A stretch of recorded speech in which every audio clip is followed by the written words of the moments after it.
unakwenda kugusa familia zake. Unagusaje familia yake, mtoto wake? Unajua jinsi ya kupata mtoto wewe? Unajua jinsi ya kulea? Unamtaja mtoto wake kipenzi kwamba akitobolewa macho Mungu akulani kabisa huko uliko.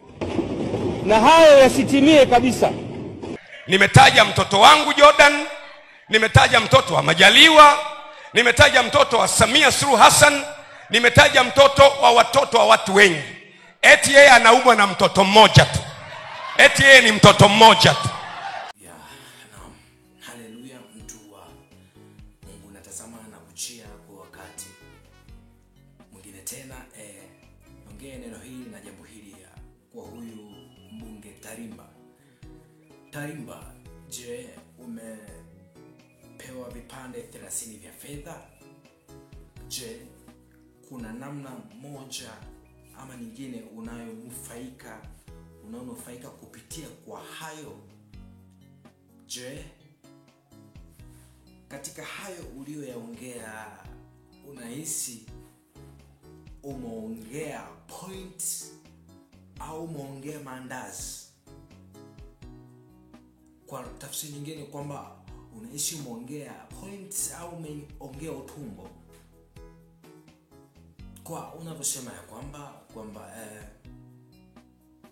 unavyowaka kwamba anaongea mtoto wake, anagusa familia yake. Je,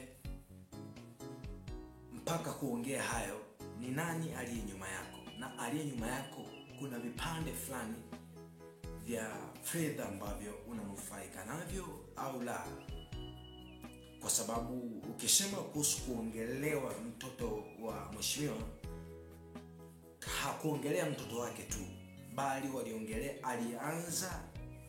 aliongelea mtoto wake yeye mwenyewe, aliongelea mtoto wake, mtoto wa IGP, aliongelea mtoto wa rais, aliongelea mtoto wa makamu. Lakini kinachokuuma ni nini haswa? Je, ni kugusa utekaji? Kinachokuuma nini haswa? Ni kwa sababu umeguswa utekaji, ama ni kwa sababu tu wameguswa watoto? Ameguswa mtoto wa mheshimiwa, kwamba kwa tafsiri hiyo kwamba watoto wa wengine sio watoto, ila mtoto wake tu ndiye mtoto, kwamba wengine wote hawajui uchungu, ila ni yeye tu ndo anajua uchungu. Hapana. Hebu mheshimiwa mbunge Tarimba, kwa hili ujifikirie na kwa hili ujichunguze, kwa sababu unavyohisi unaongea ndivyo, kwa kadri unavyohisi unaongea ndivyo unavyozidi kujiharibia sana, ndivyo unavyozidi kujichafua sana. Kwa hiyo ingekubidi tu utulie na unyamaze, na kama ni kuongea basi ongelea sakata na issue ya utekaji na uuaji yanayofanyika na yanayotendeka katika nchi hii ya Tanzania.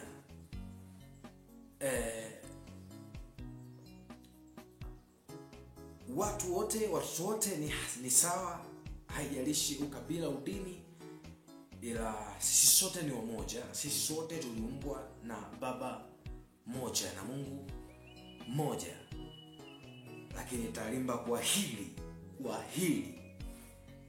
jua ya kwamba umejichafua sana, na utazidi kujichafulia sana. Ingekubidi tu utulie, unyamaze, usiongee.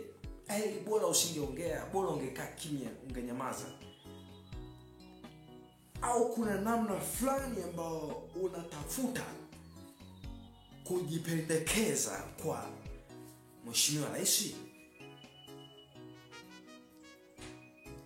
Tarimba, unatafuta ni kujipendekeza kwa mheshimiwa, au kuna namna unanufaika kwa haya unayoongea?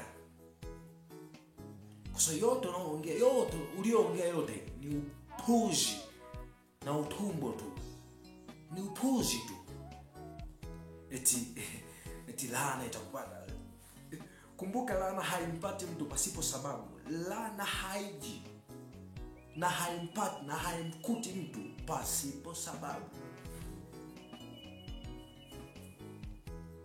Na hiyo sio sababu ya yeye laana kumpata.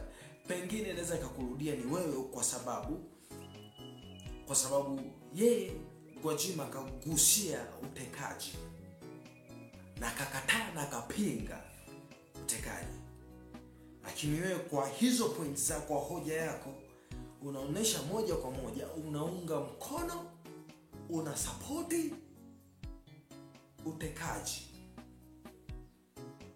Nikajua ni moja ya mtu ambaye ungesimama na kutoa hoja za msingi za kupinga, za kukataa, za kumsupport Gwajima kwa alivyopinga, alivyokataa issue, alivyokataa utekaji.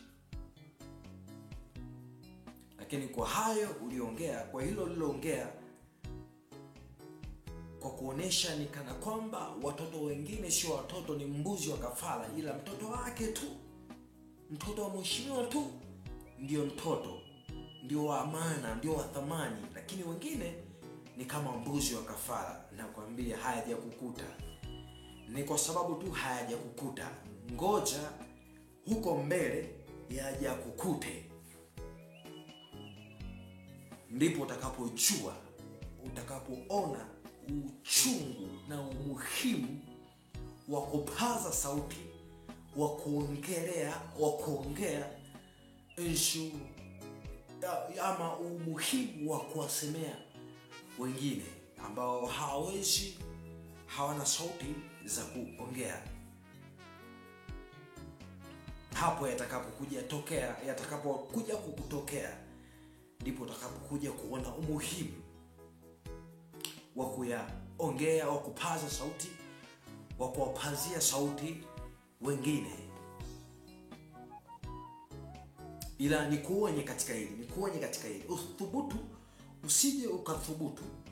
usije ukajaribu kurudia ulilorudia kusema, kwa sababu kwa kadri utakavyozidi kurudia kusema, ndivyo utakavyozidi kujichafua zaidi, ndivyo utakavyozidi kujiharibia zaidi.